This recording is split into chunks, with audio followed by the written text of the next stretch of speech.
안녕하세요. 대단히 반갑습니다. 글 읽는 자연형TV 이종수입니다.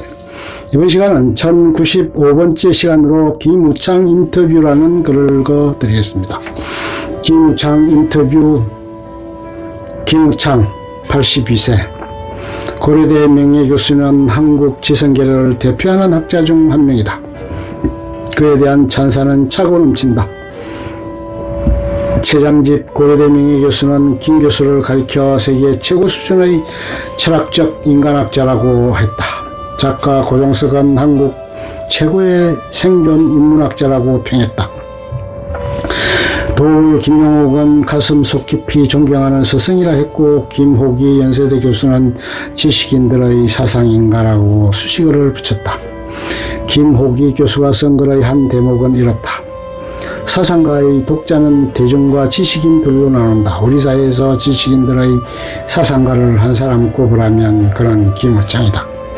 한국 사회와 세계 사회의 경계에 서서 이성과 감성, 개인과 구조, 구체성과 보편성의 의미를 묻고 인간성을 온전히 실현할 수 있는 사회를 모색해온 그는 인문주의 본래의 정신에 가장 충실한 보편적인 인문주의자라 할 만하다.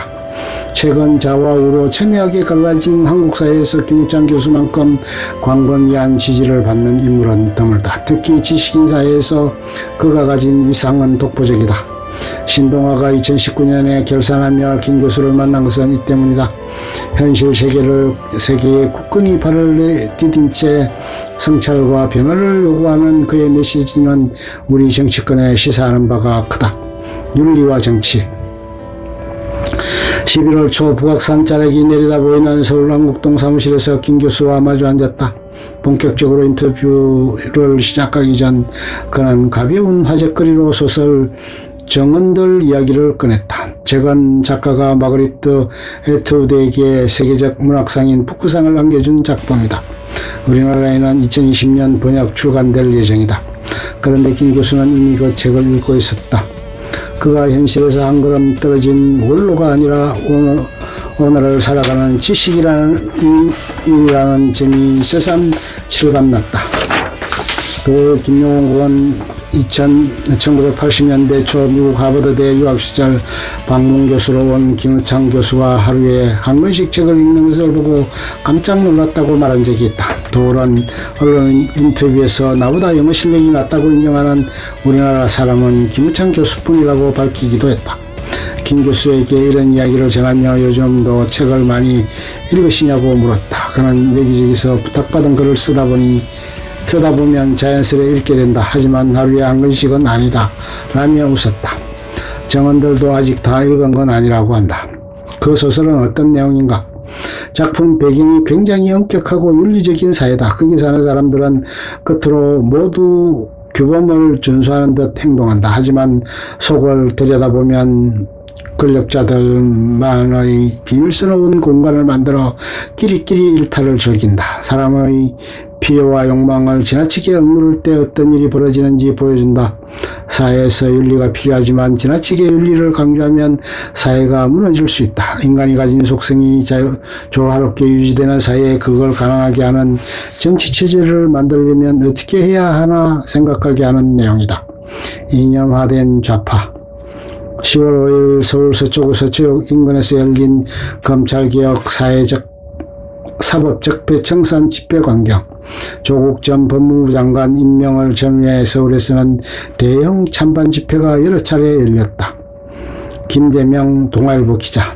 최근 우리나라에서도 윤리와 정치라는 키워드가 많은 이의 입에 오르내린다. 이른바 조국 사태 과정에서 정치인에게 어느 정도 윤리 규범을 요구해야 하는지가 논란이 됐다. 대통령이 조국 씨를 장관으로 임명하면서 그런 말을 했다. 본인이 책임져야 할 명백한 위법 행위가 확인되지 않았는데도 의혹만으로 임명 안 할 수는 없다. 틀린 말이 아니다. 그러나 그 상황에 적합한 말도 아니었다. 세상에는 법으로 다 규율할 수 없는 윤리적인 문제들이 있다. 다산을 비롯해 많은 조사는 시대 학자가 정치 지도자의 덕목으로 청렴을 강조했다.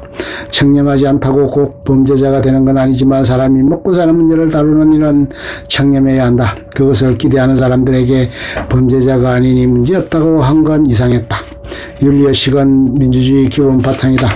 윤리적이면서도 개인의 자유를 존중하는 사회는 어떤 곳인지에 대한 고민이 필요하다. 문재인 정부가 적폐청산을 추진하는 등 윤리적 가치를 강조했다는 점에서 최근 상황을 아이러니하게 보는 사람도 있다. 나는 적폐가 무엇인지를 이야기해 보고 싶다. 가령 좀 더 청렴한 사회를 만들겠다 또는 부패 없는 사회를 만들겠다고 하면 의미가 분명히 전달된다. 그런데 적폐라는 단어는 모호하다. 최근 대법원장이 공관 수리에 10억 원 넘는 돈을 쓴 사실이 드러났다. 이것은 정부가 청산하겠다 한 적폐인가 아닌가? 박정희 정부 때는 머리 길이를 단속했다. 그때 기준으로 보면 장발이 적폐였을 수도 있다. 지금 정부 생각은 어떤가? 나는 이 정부가 오랫동안 쌓여온 폐단을 청산해야 한다고 말하는 데 동의한다. 그러나 무엇을 폐단으로 보는지, 그것을 청산함으로써 이루고자 하는 목표가 무엇인지 제대로 알려주지 않으면 혼란스러워질 수밖에 없다. 이런 상황이 벌어지는 이유는 설명 능력 부족 때문일 수 있고, 또 다른 한편으로는 실제 상황에 대해 충분히 연구하고 고려하지 않았기 때문일 수도 있다. 때로 나는 정부 정책이 개혁 의도를 구호처럼 과시하는 데 그친다는 느낌을 받는다.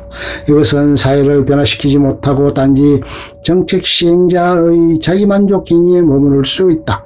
그런 사회가 또 있나? 예를 들면 소득주도 성장이 그렇다. 저소득층 소득을 올리는 건 마땅히 해야 할 일이다. 그런데 그것이 경제성장과 어떻게 연결되는지 잘 모르겠다. 저소득층 소득 향상과 경제성장이 둘 다 좋은 주장이라고 해서 곧장 소득주도 성장이라는 말에 정당성이 생기는 게 아니다. 어떻게 저소득층 소득을 올릴 것인지, 그것을 경제성장과 어떻게 연결할 것인지 하나하나 설명해 줘야 하는데 그 과정이 없었다. 그렇다 보니 정부가 여러 문제에 대한 고려 없이 서둘러 정책을 발표했다는 인상을 준다. 원자력 발전소 폐기, 최저임금 인상, 노동시간 단축 등의 문제도 그렇다. 원전을 폐기하면 지금의 전력 수요나 미세먼지 등 환경오염 문제에 어떻게 대처할 것인가? 국민이 궁금증을 갖는 게 당연한데 별다른 설명을 듣지 못했다.